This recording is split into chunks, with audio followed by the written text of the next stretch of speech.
காலையிலே நிறைய பாட்டில்ஸு இதெல்லாமே இருந்ததா, அதெல்லாமே எடுத்துகிட்டு போகிறதுக்கு ஒரு பையா வந்திருந்தாங்க. அவங்கக்கிட்ட குடுத்துட்டேன். அவங்க வந்து குடுக்குற மாதிரி காசு வந்து குடுத்தாங்க. நான் வந்து இவ்வளோ வேணும், அவ்வளோ வேணும்னு பேரம்லாம் பேசல.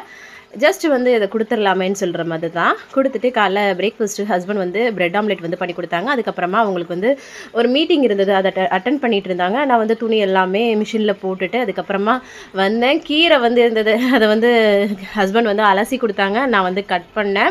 அதுக்கப்புறம் ஃப்ரிட்ஜுக்கு மேலேயும் கொஞ்சம் மெஸ்ஸியா இருந்ததா, அது எல்லாமே கொஞ்சம் அரேஞ்ச் பண்ணி வச்சுட்டு, பாலக்கீரைய சூப்பரா கடையல் பண்ணி ஊறுகாய் வச்சு சூப்பரா வந்து சாப்பிட்டோம். அதுக்கப்புறம் ஐஸ்கிரீம் எல்லாமே சாப்பிட்டோம். ஏன்னா சம்மர் வந்து சரியான வெயிலா இருக்கு இல்லையா? அந்த மாரி சாப்பிட்டா தான் கொஞ்சமாவது மெயின்டெயின் பண்ண முடியும். இது எல்லாமே ஒரு லாங் வீடியோவில் ஷேர் பண்ணியிருக்கேன். சூப்பரா இருக்கும்.